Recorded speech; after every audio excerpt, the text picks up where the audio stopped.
There are moments in history when doing the will of God unleashes unintended horrors. This story begins with a star and ends with the cries of mothers in Bethlehem.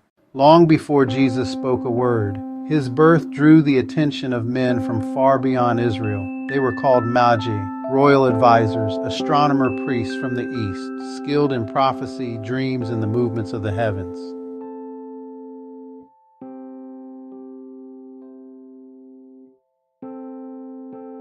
The word Magi comes from the ancient Persian word magus, a priestly caste of scholars and star watchers. From this word, we get magic and magician. They read signs in the sky, prophecies written in starlight. They saw something rise over Judea, and they understood what it meant. Centuries earlier, a prophet named Balaam spoke of a star that would rise out of Jacob, a star announcing a ruler from Israel. Because Jews once lived in Babylon, the Magi knew these prophecies. They studied the writings of Daniel, the exile who became advisor to kings. So when that star rose in the western sky, they moved, slowly, deliberately, with authority. Forget the Christmas cards. This was no quiet visit of three men on camels. These Magi traveled from the Parthian Empire, Persia, Babylon, 800 to 1,000 miles. They carried gold, spices, treasure, and they brought soldiers. Their caravan may have numbered in the thousands, enough to make a king nervous.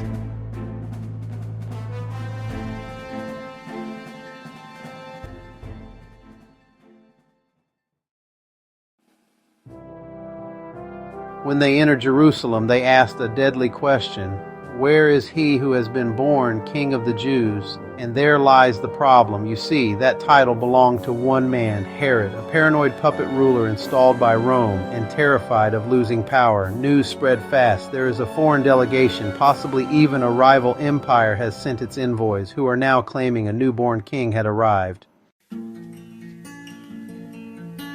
By the time the Magi arrived, Jesus was not in a manger. Matthew says they entered a house and saw a Paidion, a young child. Herod quietly calculated the age of the child from the star's appearance, up to 2 years earlier. That number would soon become a death sentence. They bowed, they worshipped, and they opened their treasures.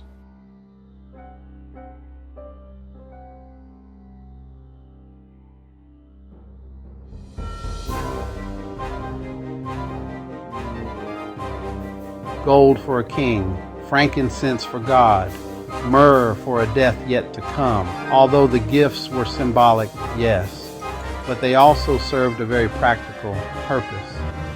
Those gifts financed Joseph and Mary's escape into Egypt.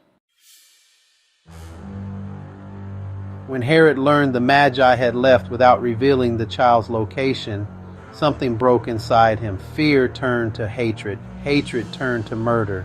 He ordered every male child in Bethlehem, 2 years old and under, to be slaughtered.